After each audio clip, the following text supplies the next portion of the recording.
जय श्री हरि। तुमेव माता च पिता तुमेव बन्धुश्च सखा तुमेव विद्या द्रविणं तुमेव सर्वमं देव वसुदेवसुतं देवं कंसचाणूरमर्दनं देवकी परमानन्दं कृष्णं वन्दे जगद्गुरुं। प्रभु, आप सब श्रीमद् भगवत गीता के अध्याय 11 का श्लोक 1 से लेकर 4 तक का श्रवण किया। उन श्लोकों के माध्यम से उन श्लोकों में जो बताया गया है उनमें अर्जुन कहते हैं प्रभु श्री कृष्ण से कि हे प्रभु,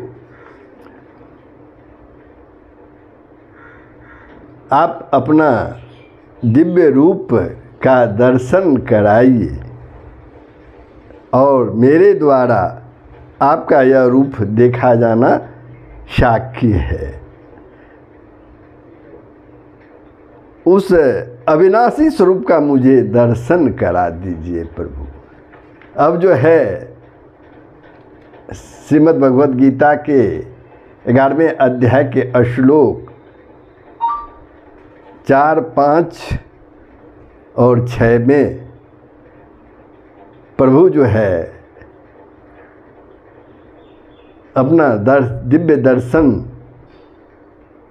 को देखने के लिए आज्ञा देते हैं। श्लोक 4, 5, 6 में परम श्रद्धालु और परम प्रेमी अर्जुन के इस तरह प्रार्थना करने पर श्लोक 4, 5, 6 यानी 3 श्लोकों में भगवान अपने विश्व रूप का वर्णन करते हुए उसे देखने के लिए अर्जुन को आज्ञा देते हैं। तो श्लोक 5, पश्य मे पार्थ रूपाणि सत्यसो अथ सहस्रश नानाविधानि दिव्यानि नानावर्ताकृतीनि च। श्री भगवान बोले कि हे पार्थ, अब तू मेरे सैकड़ों हजारों नाना प्रकार के और नाना वर्ण तथा नाना आकृति वाले अलौकिक रूप को देख।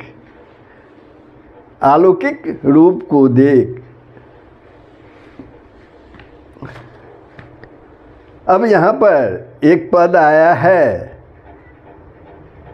नाना विधानी और दिव्यानी। इसका अर्थ क्या है, भाव क्या है? नाना विधानी पद बहुत से भेदों का बोधक है। इसका प्रयोग करके भगवान ने विश्व रूप में दिखने वाले रूपों के जातिगत भेद की अनेकता को प्रकट कर देती है। अर्थात देव, मनुष्य और तिर्यक आदि सभी चराचर जीवों के नाना भेदों को अपने में देखने के लिए प्रभु ने उनसे अर्जुन से कहा। अब दिव्यानी का क्या भाव है? अलौकिक और आश्चर्यजनक वस्तुओं को दिव्य कहते हैं।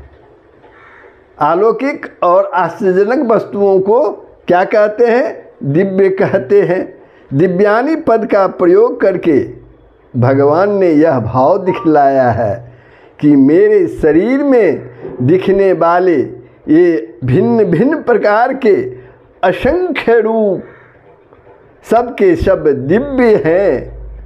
मेरी अद्भुत योग शक्ति के द्वारा रचित होने से अलौकिक और आश्चर्यजनक है।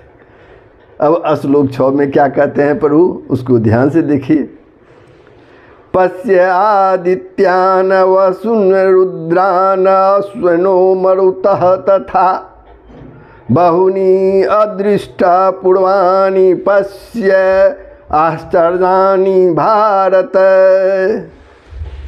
प्रभु कहते हैं, हे भारतवंशी अर्जुन, हे भरतवंशी अर्जुन, मुझ में आदित्यों को अर्थात अदिति के 12 पुत्रों को, 8 वसुओं को, 11 रुद्रों को, दोनों अश्विनी कुमारों को और 49 मरुदगणों को देख तथा और भी बहुत से पहले न देखे हुए आश्चर्यमय रूपों को भी देख।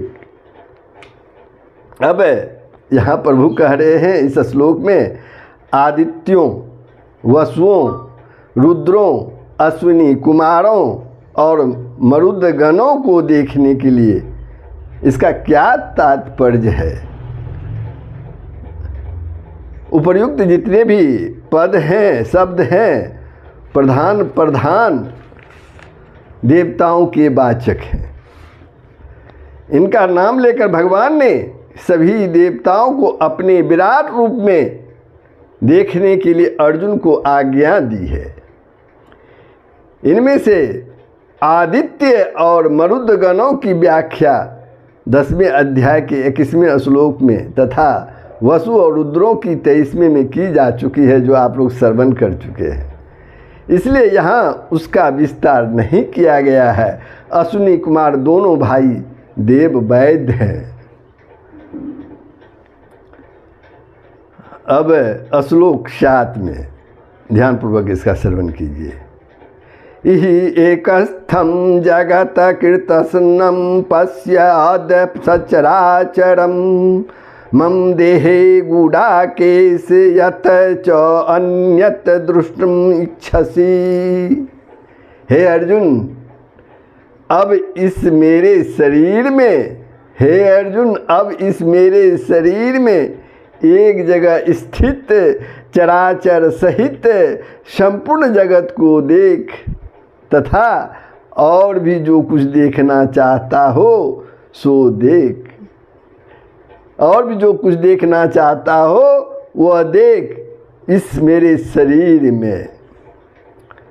अब यहाँ पर गुंडाकेश संबोधन का क्या अभिप्राय है।